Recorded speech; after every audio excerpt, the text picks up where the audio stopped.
Welcome students, my name is Tahir and आप देख रहे हैं जेके बोस फाउंडेशन क्लासेस। तो प्यारे बच्चों, आप सबका खुशामदीद है हमारी यूट्यूब चैनल पे। आज के इस वीडियो में हम डिस्कस करने वाले हैं class 10th English poem number 8, जिसका नाम है the tale of the Custard the dragon. तो ये वाली पोएम आज के इस लेसन में हम डिस्कस करेंगे। आपको वीडियो स्टार्ट करने से पहले बता दूं कि इस वीडियो में हम समरी, पोएम एक्सप्लेनेशन और साथ में बात करेंगे पोएटिक डिवाइसेस की, और इसी वीडियो में हम बात करेंगे क्वेश्चन आंसर्स के सेशन की भी। क्वेश्चन आंसर्स का वीडियो थोड़ा सा लंबा होगा, लेकिन हम वीडियो को ब्रेक करके रखेंगे ताकि आपको क्वेश्चन आंसर पार्ट को इजीली देखना, अगर किसी को क्वेश्चन आंसर ही देखने तो वो इजीली वो जाके देख सकता है।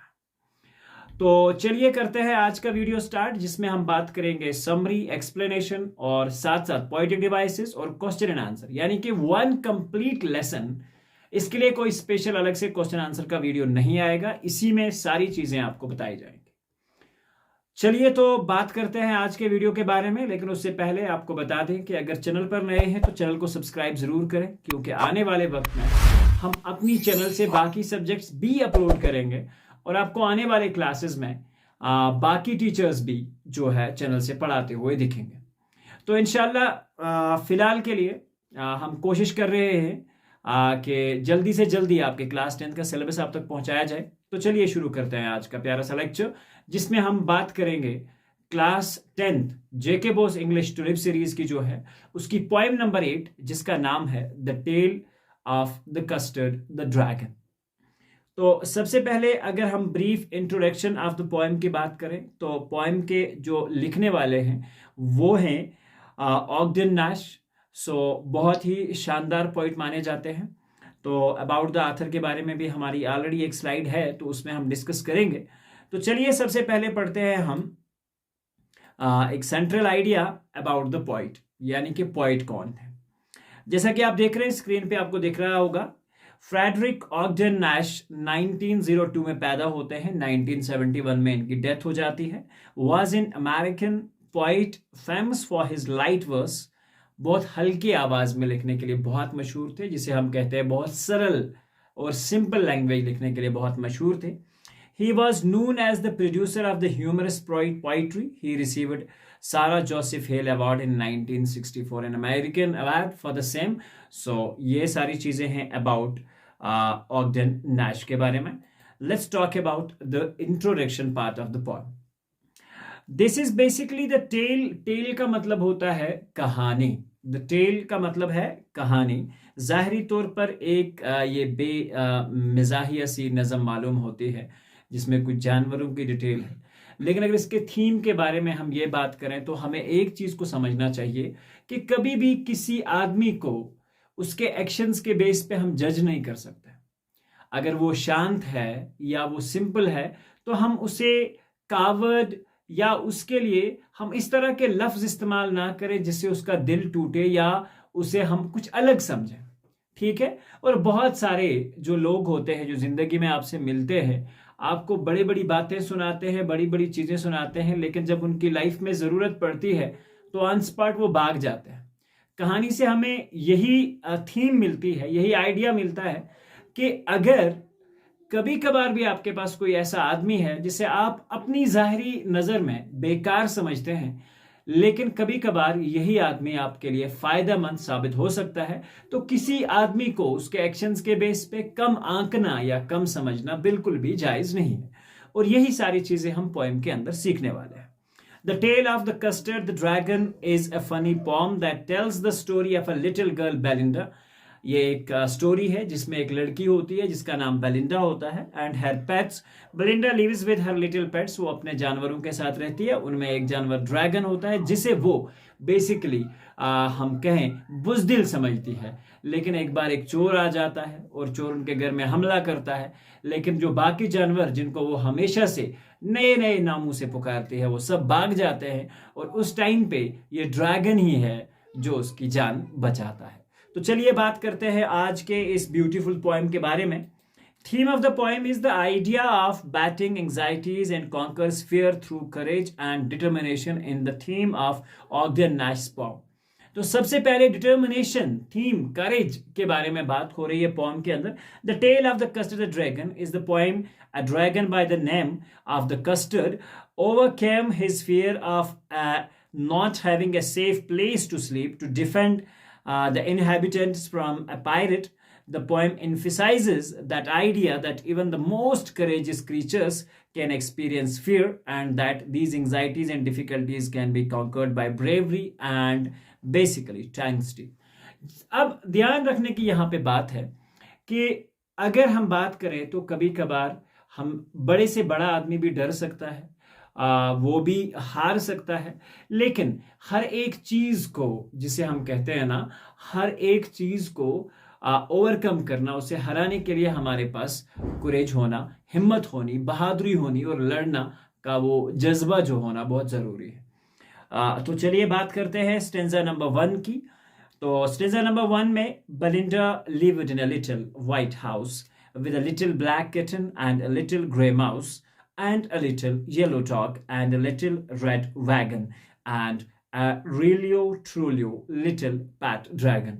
So यहाँ पे बात की जा रही है कि बेलिंडा एक लड़की होती है जिसके पास, Belinda lived with a in a little white house, वो एक छोटे से घर में रहती है, और उसके पास with a little black kitten, और उनके पास एक ब्लैक किटन होती है। एक सफ़ेद घर में रहने वाली ये औरत के पास एक ब्लैक कलर की बिल्ली होती है, कुछ और पालतू जानवर भी होते हैं उसके पास, और जिसमें एक जिसे हम कहेंगे with little black kitten, a little grey mouse, और एक ग्रे माउस होता है उसके पास। दो चीज़ें, दो जानवरों के बारे में यहाँ पे बात हो रही है।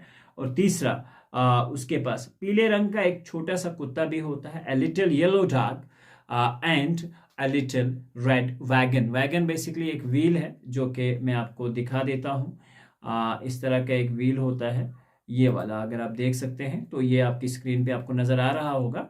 तो इस तरह का एक वैगन होता है जिससे एज ना व्हीकल की तरह भी इस्तेमाल किया जाता है। तो ये वैगन होता है। तो ये इसके पास चीज़ें होती हैं, and रियलियो ट्रूलियो little PAT dragon.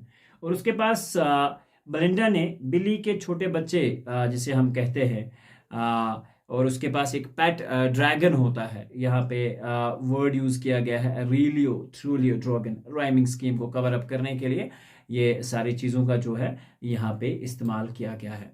In the beginning stanza the poem the characteristics of the characters of the poem are introduced, कि इस पोएम में कौन कौन सी चीज़ें हैं, जिसमें बेलिंडा एक लड़की होती है, उसके एक वाइट घर होता है, और उसके पास उसके 4 पेट एनिमल होते हैं, एक ब्लैक किटन, एक लिटिल ग्रे माउस और एक little yellow dog and a little dragon. तो ये 4 चीज़ें होती हैं। Apart from these she also had a red wagon, और उसके पास एक वैगन होता है जो मैंने आपको दिखा दिया।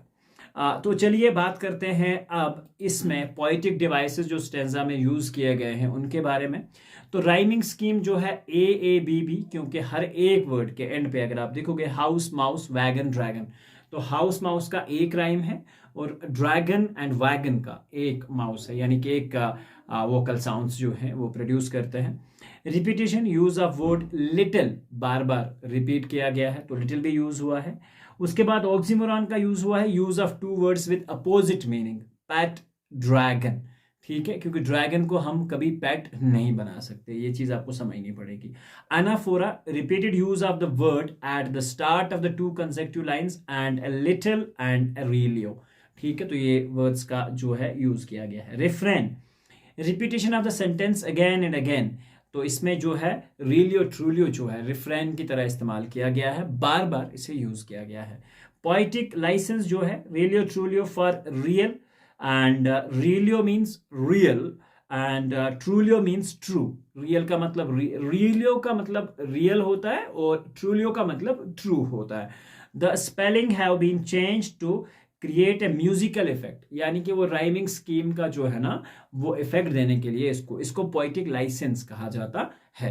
जब हम किसी वर्ड को बराबर तो नहीं लिखते लेकिन उसका मीनिंग डिफरेंट होता है ताकि वो हमारी राइमिंग स्कीम के अंदर आ जाए और वजन जो है, जिसे हम उर्दू में वजन कहते हैं, वो बराबर हो जाए। उसके बाद है now the name of the little black kitten is Ink and the little grey mouse she called him Blink and the little yellow dog was sharp as mustard, but the dragon was coward and she called him custard. अब यहां पे समझने वाली बात है, बहुत simple सी एक explanation है इसकी। तो इसमें क्या है, बेलिंडा कॉल्ड, जो उसके पास वो ब्लैक किटन होती है यानी कि काले कलर की बिल्ली होती है, उसका नाम उसने इंक रखा होता है। और little grey mouse was called blink, यानी कि इतना फास्ट था जिस तरह आंखों की ब्लिंक की रफ्तार होती है, आंखों के बंद करने की रफ्तार। यानी कि उनको प्रेजिंग नेम्स उसने दे रखे थे, बड़े अच्छे अच्छे नाम दे रखे थे। The colour of the dog was a sharp and yellow as mustard, और ये मस्टर्ड की तरह दिखने वाला एक येलो और शार्प यानी कि बहुत तेज घूमने वाला जो है यानी कि जिसे हम कहेंगे ये ड्रैगन, ये डॉग होता है। Her dragon was a called Custard, उसके ड्रैगन को बेसिकली कस्टर्ड कहा गया है यहाँ पे। यानी कि मतलब इसका ये है कि वो यहाँ इसे बहादुर नहीं समझती, वो इसे बुज़दिल समझती है। He was not brave like other pets, वो बाकी पेट्स की तरह ब्रेव और बहादुर नहीं होता है, बट ए कावर्ड, और इसलिए उसको एक कावर्ड कहा जाता है पोएम के अंदर। नाउ अगर लिटरेरी डिवाइसेस की हम बात करें तो राइमिंग स्कीम फिर से AABB का इस्तेमाल है, इंक, ब्लिंक, मस्टर्ड, कस्टर्ड। तो simile, dog compare to mustard, ठीक है। और उसके बाद and the little yellow dog was sharp as का इस्तेमाल करके शार्प एज मस्टर्ड। तो ये यहाँ पे सिमिली का इस्तेमाल, एलिट्रेशन का इस्तेमाल भी किया गया है, coward and she called him Custard, सी का दोनों से इस्तेमाल हुआ है, सी के साउंड से दोनों यूज हो रहे हैं। Anaphora, repeated use of the word at the start of 2 consecutive lines, के स्टार्ट में वर्ड का यूज किया गया है, and the little grey and the little yellow, तो 2 जगह पे एनाफोरा का यूज किया गया। Repetition, use of word little का बार बार रिपीट किया जाना। तो उसके बाद आते हैं अब हम स्टेंजा नंबर 3 पे। Custard the dragon had a big sharp teeth, जैसा कि आप अपनी स्क्रीन पे बना हुआ ड्रैगन जो है वो देख सकते हैं। And spikes on the top of him and scales underneath, mouth like a fireplace, chimney for a nose, and realio trulio daggers on his toes.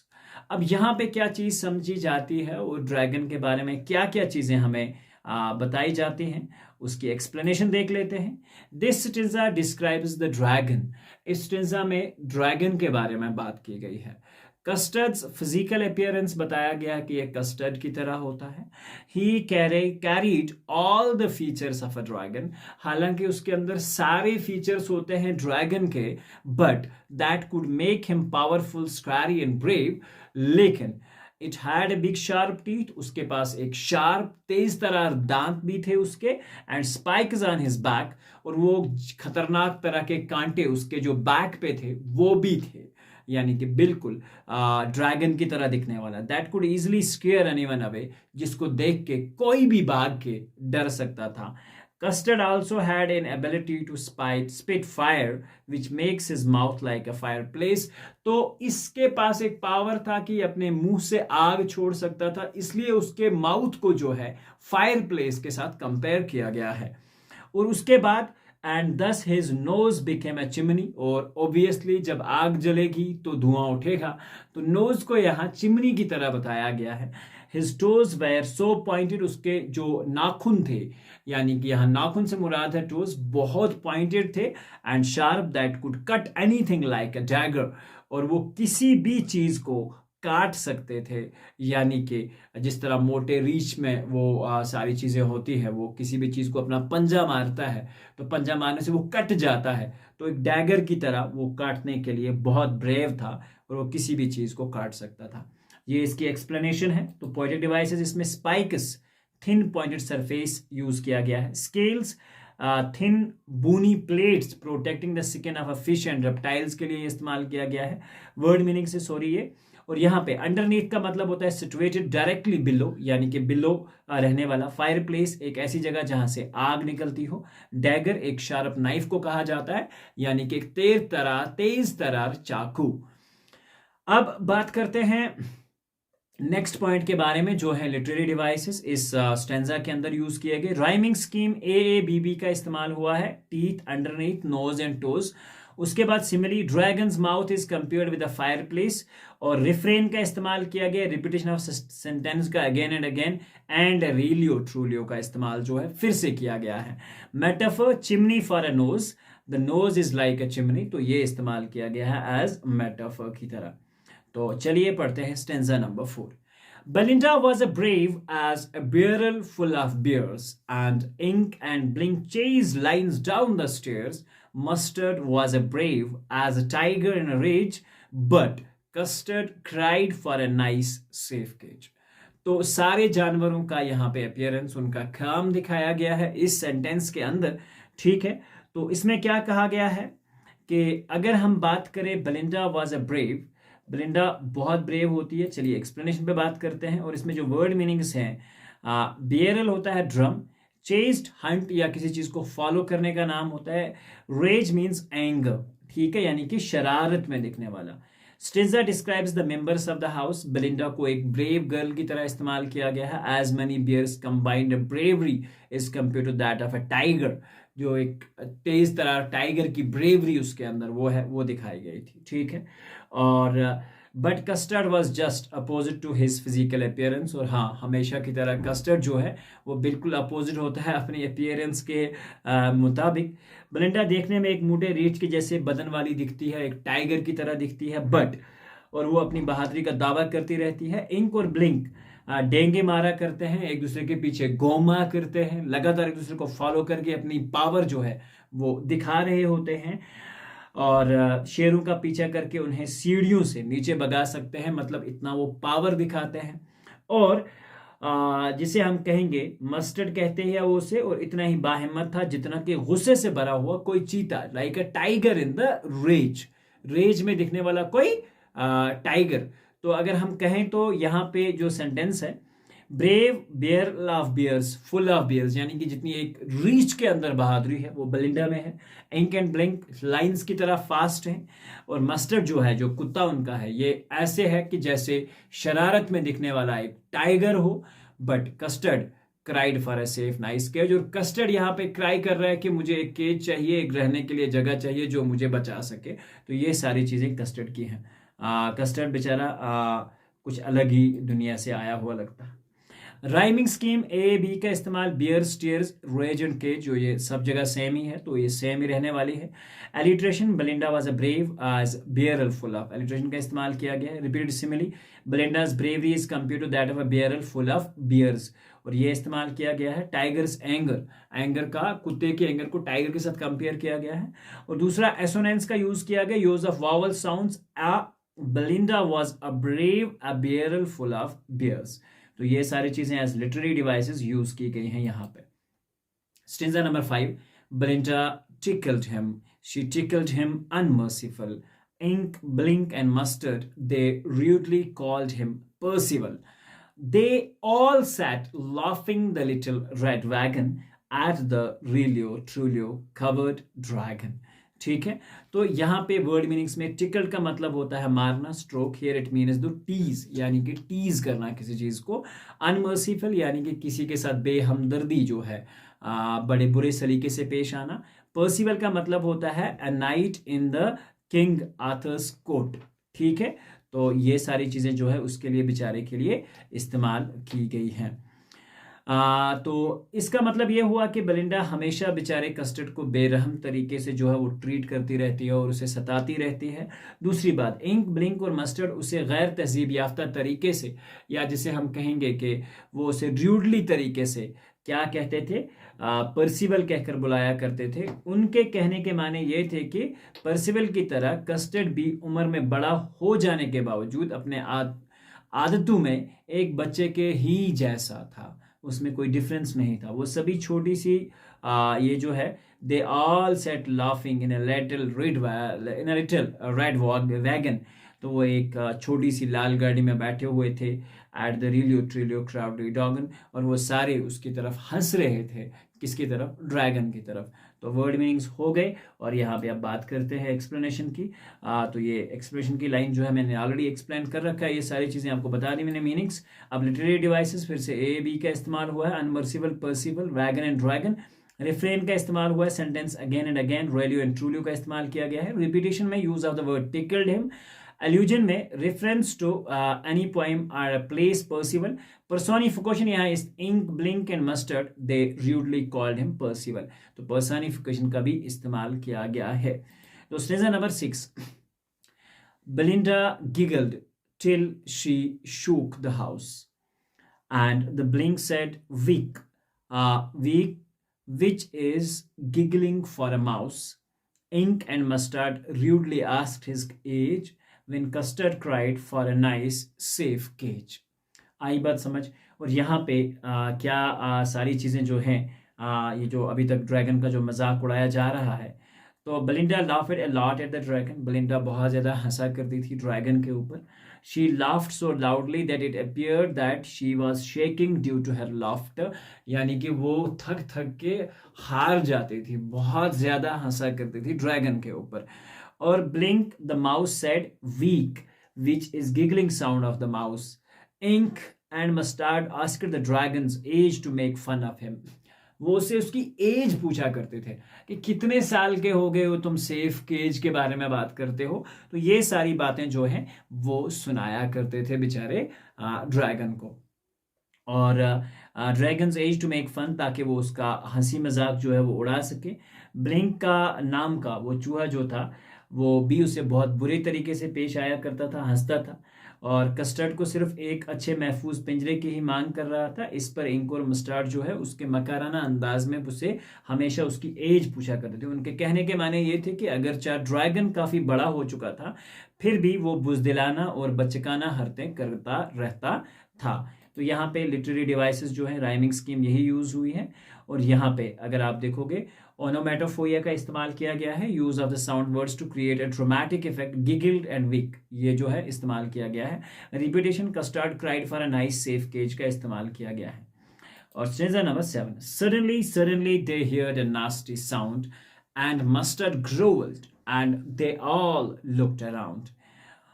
Meow, cried Ink, and oh, cried Belinda, for there was a pirate climbing in the window.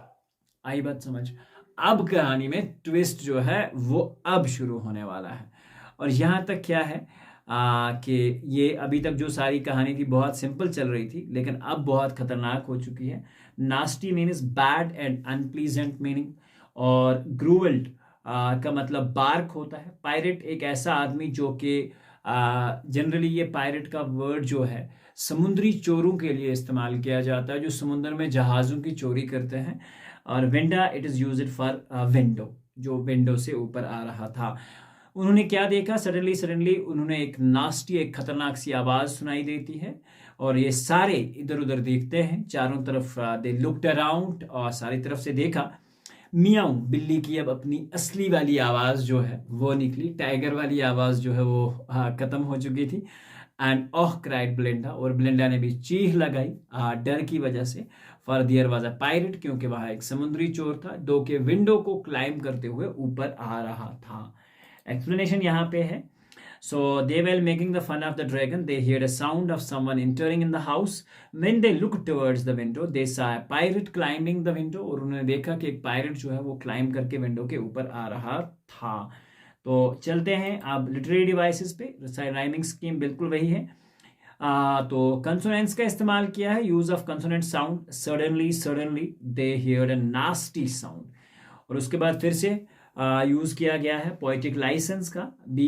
Window is written as विंडा, तो इसे poetic licence कहा जाता है जब किसी word को हम अलग से यूज करते हैं। अब बात करते हैं हम स्टेंजा नंबर 8 की। Pistol in his left hand, pistol in his right, and he held in his teeth a cutlass bright. His beard was black, one leg was wood. It was clear that the pirate meant no good. ठीक है, तो यहाँ पे डाकू ने अपने बाएं हाथ और दाएं हाथ दोनों में एक पिस्तौल ले रखे थे, ठीक है, और इसलिए अपने दांतों में एक छोटी सी कटर भी दबा रखी थी, या एक कटर जो है जो दांतों में लगा रखा था, ताकि इससे भी किसी चीज़ को फाड़ सके, ठीक है, क्योंकि वो जब हथियार लेके चल रहा था तो वो उसने मुंह में पकड़ा था और उसकी वजह से वो चढ़ते हुए आ रहा था। उसकी दाढ़ी काली थी, ठीक है, और एक काली दाढ़ी जो है थी और डरावनी लग रही थी, और उसकी एक टांग लकड़ी की बनी हुई थी। ये बात साफ थी कि डाकू का इरादा कोई बिल्कुल अच्छा नहीं था। पायरेट मींट नो गुड, यानी कि उसका कोई भी इरादा अच्छा जो है वो बिल्कुल नहीं दिख रहा था। ये इसकी एक्सप्लेनेशन जो मैंने आपको बता दी, और उसका इंग्लिश मीनिंग भी आपको सामने जो है स्क्रीन पे लिखा हुआ है। You can stop the video and watch that. तो चलिए बात करते हैं लिटरेरी डिवाइसेस पे। राइमिंग स्कीम फिर से वही है, अलिट्रेशन का yes, beard was black, B, and yes his held H, तो दोनों जगह पे इस्तेमाल किया गया है। Imagery, an imagery is created about the appearance of the pirate के लिए इमेजरी का इस्तेमाल किया गया है। तो चलिए अब बात करते हैं स्टेंजा नंबर 9 की। Belinda पेल्ड and she tried help help. अब पेल्ड का मतलब है पीला रंग पड़ जाना, जो अभी तक बहुत दबाव दिखा रहे थे, पीला रंग पड़ चुका है अब, और हेल्प हेल्प के लिए पुकार रहे। But mustard flat with a terrified help, mustard जो है वो उड़ गया हवा में, गायब जिसे हम कहते हैं, ठीक है। और ये सारे लोग जो हैं अब फाइनली जो है वो भाग चुके हैं। और अब बारी आती है, जब डाकू को देखा तो बेलिंडा डर के पीली हो गई, ठीक है, और उसने हेल्प के लिए चीख लगाई। और जो बाकी जानवर थे, मस्टर्ड जो था जिसे वो बड़ा तेज समझती थी, भाग गया, गायब हो गया। इंक चुपचाप घर की चीजों के नीचे छुप गया। और चूहे ब्लिंक ने भी बेहतर समझा कि वो अपने बिल में ही छुपा रहे। Ink trickled down the bottom of the household, little mouse Blink strategically mouseholed, और वो जाके अपनी बिल में जो है वापस घुस गया ताकि वो छुपा रहे। लेकिन कस्टर्ड छत से नीचे कूद कर खड़ा हो गया, ठीक है। अब बात करते हैं। Pale turn yellow, yelp means a short sharp cry, tickled here run, strategically यानी कि प्लान के मुताबिक, माउस होल्ड का मतलब होता है कि वो जाके अपने होल में घुस जाता है जहां पे वो रहता है। तो इसमें अगर हम बात करें तो इसकी एक्सप्लेनेशन मैंने आपको पहले ही बता दी, उर्दू मीनिंग और इंग्लिश आपके सामने लिखा हुआ है, you can read it out. उसके बाद है राइमिंग स्कीम, ए बी का इस्तेमाल हुआ है। ट्रांसफर्ड एपिथेट का यूज किया गया है टेरिफाइड येल्प के सूरत में। रिपीटेशन हेल्प हेल्प का इस्तेमाल किया गया है। पोइटिक लाइसेंस का भी यूज किया गया है राइमिंग में, ठीक है। तो माउस होल्ड के लिए इस्तेमाल किया गया है, to rhyme with household, ताकि यह हाउस होल्ड के साथ राइम हो जाए। और अब बात करते हैं स्टेंजा नंबर 10 की। But up jumped Custard, snorting like an engine, clashed his tail like irons in a dungeon, with a clatter and a clank and a juggling scream, he went at the pirate like a robin at a worm. तो snorting का मतलब होता है making a sudden explosive sound through once knows, अपने नाक से खतरनाक तरह की एक आवाज निकालनी। क्लैश्ड मीन्स फाउट, और underground prison. And clatter clank का मतलब यहाँ पे है sound of a hard object falling on each other, यानी कि जब फाइट के सीन्स की वो आवाजें। जैंगलिंग स्क्वेरिम का मतलब होता है sound of the hard objects falling on each other. And robin A bird, बहुत तेज तर्रार जिसे हम कहते हैं। और यहाँ पे इसकी एक्सप्लेनेशन लिखी है, व्हेन ऑल अदर्स कैरेक्टरिस्टिक्स जो सारे छुप चुके थे, गायब हो चुके थे, तब क्या होता है कि वहां पे पहुंचता कौन है, जिसे हम कहेंगे ड्रैगन। ड्रैगन वहां आ पहुंचता है, और उसने सारी चीजें जो है वो एक इंजन की तरह आता है, एक आवाज बनाते हुए आता है, ठीक है, फुंकार लगाता है, पूंछ को गुस्से से इधर उधर पटकता है, और उससे वो आवाजें निकलती है। उसने ऐसी आवाजें की मानो किसी कैद खाने में लोहे की जंजीरों में कसा हुआ कोई कैदी चिल्ला रहा हो, जैसे इतनी खतरनाक आवाजें। जब उसने अपनी पूंछ को बिल दिए, मूव किया, तो उसमें से खटखटाने और खतरनाक सी आवाजें जो है वो निकलने लगी। वो डाकू पर इस तरह झपटा जैसे कोई रॉबिन परिंदा एक कीड़े पर झपटता है। बहुत फास्ट होता है ये रॉबिन, ठीक है। डाकू मुंह फाड़ते हुए, अब यहाँ पे अगर हम ध्यान रखें तो इसमें भी राइमिंग स्कीम्स का सिमली का इस्तेमाल किया गया है, इमेजरी का इस्तेमाल किया गया है। आप वीडियो को स्टॉप करके इनको लिख सकते हैं एग्जाम्पल्स को, ताकि वीडियो बहुत लंबा ना हो। तो मैं थोड़ा शॉर्ट करने की कोशिश कर रहा हूँ। सो ये आपकी स्क्रीन पे लिखे हुए हैं। अब हम स्टेंजा 11 पढ़ेंगे। The pirate gapped at Belinda's dragon and gulped some grog from his pocket flagon. He fired 2 bullets, but they did not hit, and the custard gobbled him every bit. और वहां पे क्या बात हुई अब यहाँ पे बहुत इंपॉर्टेंट चीज़ जो है वो सामने आ रही है, ठीक है। अब यहाँ पे एक्चुअल में चीज़ें जो हैं वो थोड़ी सी डिफरेंट हो चुकी हैं, ठीक है, बेलिंडा के लिए और उन सब लोगों के लिए। बेसिकली क्या कहना चाह रहे हैं वो यहाँ पे उसके बाद क्या होता है, डाकू मुंह फाड़ते हुए बेलिंडा के ड्रैगन की तरफ देखता रहा और उसके अलावा वो कुछ ना कर सका, ठीक है। Eight the dragon he was just looking at that, और उसके बाद वो कुछ ना कर सका। उसने अपनी जेब में से शराब की एक बड़ी बोतल निकाली और उसमें से थोड़ी सी शराब लेकर जल्दी से पी गया। And gulped some grog from his pocket flagon, यानी कि कुछ चीज़ें जिसे है gape start with the mouth wide open, gulped swallow करना, grog means a drink, flagon means a container made of silver in which drink is stored, ठीक है। यहाँ पे फ्लैगन का मतलब यही होता है, गॉबलेट स्वेल्वड हॉरिडली, तेज तेज से वो खाना ताकि वो डर जो है अंदर से बिल्कुल भाग जाए, ठीक है। और उसके बाद क्या होता है कि उसके अलावा वो कुछ कर नहीं सकता था, उसने वो थोड़ी सी शराब पी ली, फिर उसने अपनी पिस्तौलों से 2 गोलियां चलाई लेकिन वो ड्रैगन को ना लगी। कस्टर्ड ने डाकू को कसकर पकड़ लिया और लिलचाते हुए उसे पूरे का पूरा खा गया, यानी कि every bit, गॉबल्ड him and every bit, और उसका पूरा जो है जिस्म ही वो खा गया। और उसके बाद स्टेंजा 11 की अगर हम बात करें तो इसकी एक्सप्लेनेशन आप देख लें, ये सिंपल इंग्लिश एक्सप्लेनेशन है, अगर एग्जाम में पूछ जाती है तो आप ये लाइंस जो है वहाँ पे लिख सकते हैं। उसके बाद लिटरेरी डिवाइसेस, राइमिंग स्कीम ये है AABB जो कि लगातार पोएम में यूज हो रही है। एलिट्रेशन, गल्प सम ग्रॉग जी, तो जी का इस्तेमाल। Imagery, they have shown the reaction and action made by the pirate on seeing the dragon, तो ये यहाँ पे यूज किया गया है। अब है stanza number 12, Belinda embraced him, Mustard licked him, no one mourned for his pirate victim, ink and blink in glee did gyrate around the dragon that ate the pirate, ठीक है। और उसके बाद क्या हुआ, अब यहाँ पे बहुत इंपॉर्टेंट चीज जो है वो हो रही है। जब डाकू मारा जा चुका था तो बेलिंडा ने प्यार से कस्टर्ड को गले लगाया। अब तो लगाना ही था क्योंकि अब वो काम आ चुका होता है, और अक्सर ही लोग मतलबी होते हैं और मतलब के लिए ही प्यार करते हैं। कस्टर्ड को गले लगाया, मस्टर्ड उसे चाटने लगा आके। किसी ने भी उस डाकू के लिए कोई गम जो है वो जाहिर न किया जो ड्रैगन का शिकार बन चुका था। बहुत खुश होकर सारे लोग इंक और ब्लिंक ड्रैगन के चारों तरफ नाचने लगे। Ink and Blink in glee did gyrate around the dragon that ate the pirate, और वो थोड़े से ग्ली का मतलब यहाँ पे थोड़ा नाच वाच करने लगे, डिलाइट हो गए, खुश हो गए। गायरेट का मतलब होता है डांस करना, तो थोड़ा बहुत वो डांस करने लगे। विक्टिम, सफरर, यानी कि किसी भी तरह का कोई भी उनको दिल में वो जो जिसे हम कहेंगे वो दुख नहीं हुआ पायरेट के लिए, ठीक है।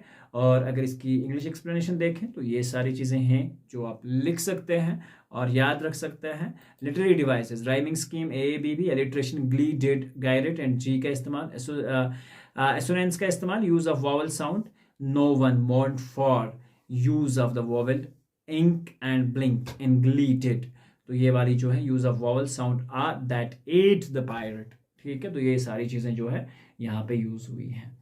और उसके बाद है stanza number 13 and the second last stanza.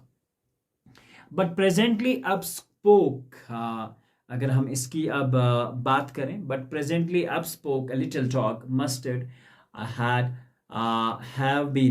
I would have been twice as brave as I had not been flustered, and up spoke ink and up spoke blink, we would have been 3 times as brave, we think. And Custard said, I quite agree that everybody is braver than me. और यहाँ पे मजाक उड़ाते हुए क्या कहा, ये बहुत इम्पॉर्टेंट चीज़ जो है यहाँ पे बताई जा रही है कि थोड़ी देर बाद जब वो नन्ना कस्टर्ड कुछ बोलने लगा, वो कहने लगा कि अगर वो उलझन में ना पड़ा होता तो वो कस्टर्ड से दुगना बहादुर साबित हो सकता था। यानी कि मैं थोड़ा चेंज हो गया था, मैं डर गया था, नहीं तो मैं इससे बहुत ज़्यादा बहादुर था। इंक और ब्लिंक ने भी वैसा ही कुछ कहा कि हम लोग इससे बहादुर हैं, और वो कहने लगे कि वो कस्टर्ड से 3 गुना बहुत ज़्यादा बहादुर होते हैं अगर वो उलझन में ना पड़े होते, अचानक वो अटैक ना हुआ होता, ठीक है। इंक, ब्लिंक और मस्टर्ड को अपनी बहादुरी के बारे में भी वैसा ही कहा। वो कहने लगा कि वो कस्टर्ड से 3 बार ज़्यादा ये है, इंक और ब्लिंक और मस्टर्ड को अपनी बहादुरी के बारे में जो गुमान था, जो शक था, ठीक है, डेंगे मारते हुए सुनकर कस्टर्ड फिर पहले की तरह खामोश होकर सुकून से बैठ गया। उसने सिर्फ इतना ही कहा कि वो पूरी तरह मानता है कि हर एक जानवर उससे ज़्यादा बहादुर है, ठीक है, क्योंकि जो अकल वाले लोग होते हैं और जो शानदार होते हैं वो बहुत कम तरीके से अपना काम से काम रखो, किसी के झंझट में नहीं पड़ते। और वैसा ही ड्रैगन ने कहा कि हाँ हाँ भाई, मैं पता है तुम लोग मुझसे बहुत अच्छे हो और तुम लोग मुझसे बहादुर भी हो, और ये सारी चीज़ें कह के वो अपनी जगह पे बैठ जाता है, ठीक है। और उसके बाद जो है स्टेंजा नंबर ये जो है इसकी एक्सप्लेनेशन यहाँ पे फुली लिखी हुई है। आफ्टर दे थैंक्ड हिम, सो उसके बाद वो कहने लगे कि हम लोग बहुत ज़्यादा बहादुर होते, तुमसे ज़्यादा होते। तो ड्रैगन ने कहा हाँ भाई, तुम ही तो हो, ठीक है। सो ये सारी चीज़ें जो हैं बताई गई उसे। और उसके बाद stanza 4, Belinda still lives in her little white house with little black kitten and her little grey mouse and her little yellow dog and her little red wagon and her Relio Tulio pet dragon भी उसके साथ में रहता है। Belinda is a brave as a barrel full of beers and ink and blink chase lines down the stairs. Mustard is a brave as a tiger in a rage but Custard keeps crying for a nice safe cage. और उसके बाद क्या है, आखिरी इन दो stanzas की अगर हम बात करें, जिसे हमें कंबाइन करके बनाया गया है, तो इसमें फिर सारी चीज़ें वही है कि बेलिंडा अब भी उस पुराने घर में रह रही है, उसी वाइट हाउस में। उसकी ब्लैक किटन भी उसके साथ में है और ग्रे माउस भी है और एक डॉग भी उसके साथ रह रहा है और उनके पास वो रेड कलर का वैगन भी साथ में है। एंड उसका dragon as real and true उसके साथ हमेशा से खड़ा है। और बेलिंडा भी एक टाइगर, एक बियर की तरफ बहादुरी का एक फुल पैकेज है। And Ink and Blink chase lions down the stairs, और उनका अपना काम जो है चेजिंग करने का वो लगातार जारी है। मस्टर्ड जो है वो brave as a tiger in a rage, वो फिर से ब्रेव है, एक टाइगर बहुत गुस्से में जैसे होता है। बट कस्टर्ड कीप्स क्राइंग, और कस्टर्ड का आज भी यही हाल है कि वो कहता है कि मुझे प्रोटेक्शन के लिए भाई एक केज बना के दे दो, एक पिंजरा बना के दे दो जहां पे मैं रहूंगा। So this finally concludes our explanation of the poem here. So at last the poet used the same lines again and showed the same after the terrific episode and all that. और इसमें भी rhyming scheme refrain का repetition का इस्तेमाल किया गया है, और रिपीटेशन का इस्तेमाल और ऑब्वियसली लिटरेरी डिवाइसेस जो हैं वो ABB का यूज़ किया गया है। सो यहाँ पे होती है, this is the theme and summary of the poem. This is the story of a girl Belinda who had some strange pets. They have queer names. She calls a black kitten Ink, the little grey mouse as Blink, the yellow dog as Mustard, and the cowardly dragon Custard. Belinda is kitten, mouse, and the dog were very brave, but the dragon was a coward. One day a pirate came armed with a pistol in their house, into their house, except the dragon. Custard, all the others were terrified of the pirate. Custard attacked the pirate and gobbled him up. Belinda then embraced him while Mustard licked him. Even after this brave incident, Custard did not give up his cowardly ways. He still kept on crying for a safe cage. और वो फिर से safe cage, और ये सारी कहानी जो है कुछ लाइंस में बयान है। तो चलिए अब बात करते हैं हम टेक्सचुअल क्वेश्चंस के बारे में, जो कि मैंने आपको बताया था कि इसी लेसन में हम पढ़ेंगे, बहुत कम टाइम में इनको हम देखेंगे। तो सबसे पहले क्वेश्चन नंबर 1, हुआ the characteristics in the poem, list them and with their pet names. तो सबसे पहले किटन जिसका नाम इंक होता है, माउस जिसका नाम ब्लिंक होता है, डॉग का नाम मस्टर्ड और ड्रैगन का नाम कस्टर्ड होता है। तो ये क्वेश्चन है। उसके बाद question, why did Custard cry for a nice safe cage? The Custard cried for a nice safe cage because he was coward and wanted to remain free from harms, क्योंकि वो एक बुजदिल होता है एज बयान किया गया है, और उसके बाद वो सेफ रहना चाहता है इन सारी चीज़ों से। Why dragon called cowardly dragon? The dragon was called cowardly dragon because he lacked courage and would always cry for a safe cage. क्योंकि वो हमेशा से एक सेफ केज के लिए क्राई करता रहता था कि मेरे लिए एक सेफ केज बनाओ ताकि मुझे कोई अटैक ना कर सके, मुझे कोई तंग ना कर सके। तो इसलिए उसके लिए एक वर्ड का यूज जो है वो किया गया है यहाँ पे। Belinda tickled him, she tickled him unmerciful. Why? Belinda tickled the dragon unmercifully. The reason because because she thought that he was a coward and it gave her enjoyment to provoke and cowardly dragon. तो वो उसे जॉयमेंट के लिए उसके साथ उसे coward कहती थी, बुलाती थी, ताकि वो उसे तंग कर सके. Do you find the tale of Custard the dragon a serious a funny poem? Give reason in support of your point. The poem The Tale, The Custard, The Dragon is a funny poem. It entertains the readers. The animals present in the poem can never live as a family and the dragon is never expected to be covered. और ये सारी चीज़ें जो है वो covered तो नहीं कहा जा सकता एक ड्रैगन को, और बिल्ली और चूहा कभी साथ रह ही नहीं सकते. तो ये जो कम्बिनेशन है, ये सारी चीज़ें कुछ अलग तरीके से बताई गई हैं. The plot of the poem is aimed at creating humour, ताकि थोड़ा सा ह्यूमर क्रिएट हो सके. ये सारी चीज़ें हम समझते हैं कि इसमें बयान की गई हैं. उसके बाद can you find out the rhyming scheme of the poem of the 2 or 3 stanzas of the poem. Obviously rhyming scheme जो है स्टेंजा की ए बी बी है, जो कि हमने हर एक स्टेंजा में आपको साथ साथ में बताई है. Writer use words to give a picture and image without actually saying that they mean. Can you trace some image used in the poem? हाँ, mouth like a fireplace, mouth को fireplace के साथ compare. Chimney of for a nose, barrel for beers, brave as tiger in the rage, he went to the pirate like a robin at the worm. ठीक है, swarm कीड़े को कहा जाता है. तो यहाँ पे लास्ट क्वेश्चन है, do you give the tale of Custard the dragon to be a serious or a light hearted poem? Give reasons for your sport and then answer. The tale of the Custard dragon is a light-hearted poem. All the characters have names which are rhyming with each other. They all are defined to be very brave except the dragon, but in reality, the dragon proves to be a real hero at the end when they were attacked by a pirate. The dragon gulps him throughout all, and all the other characters were like terrified and they were not present there at the time of attack, and only the dragon saved them all from this. Is it right now? So themselves is more powerful than the dragon. So the other animals were presenting themselves that yes, we are braver than you and we are exactly the brave, but at the end it was proved that dragon was actually the brave one, though the dragon was defined as a covered by the poet right from the beginning of the poem. So उसके बाद जो है what is the rhyming scheme, और rhyming scheme मैंने आपको बता दी. Pick out the lines of the point that contain similes. तो सिमिलीज के लिए जो लाइंस हैं वो ऑलरेडी हमने प्रूव कर रखी हैं लेसन के अंदर भी, तो यहाँ पे भी हैं, तो आप देख सकते हैं. तो इसको मैं रिपीट नहीं, इमेजरीज जो यूज़ की गई हैं पोएट में वो साथ साथ में हमने स्टेंजा वाइज भी आपको बताई हैं. तो अगर आप अलग से भी देखना चाह रहे हैं जो कि आपके टेक्सचुअल क्वेश्चन हैं, तो आपकी स्क्रीन पे वो शामिल है, तो आप उसको स्टॉप करके देख सकते हैं. उसके बाद which line stanza is used to refrain in the poem, और the line and trulio जो है वो as refrain की तरह इस्तेमाल किया गया है. उसके बाद एक एक्सट्रैक्ट लिया है और एक्सट्रैक्ट के बेस पे कुछ क्वेश्चंस हैं. Where did Belinda live? Name the 3 different pets she had. Give the meanings of the word dragon and then wagon. तो सबसे पहले Belinda lived in a little white house. Her pets include a black kitten, a little gray mouse, a little yellow dog, and a little pet dragon. An imaginary animal like a large lizard with wings and claws. ये dragon के लिए use किया गया. A heavy vehicle on 4 wheels used to carry bulky goods and all that things. So उसके बाद एक और stanza हमने लिया है और ये आप देख सकते हैं सडनली से ये पूछा गया था एग्जाम में. What did the pirate have with him?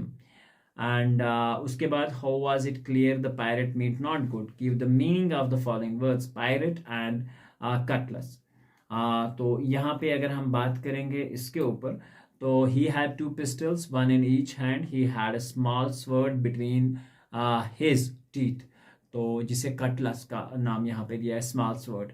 Robber pirate को कहा जाता है. The pirate had pistols and sword with fun. He came in through the window, thus it was clear that it did not mean to be good. क्योंकि एक normal आदमी तो दरवाजे से ही आता है ना, तो वो कभी खिड़की से तो नहीं आएगा. This is the common thing. That's why it didn't mean good. एक और जो है एक्सट्रैक्ट है और उसके बेस पे जो क्वेश्चंस हैं.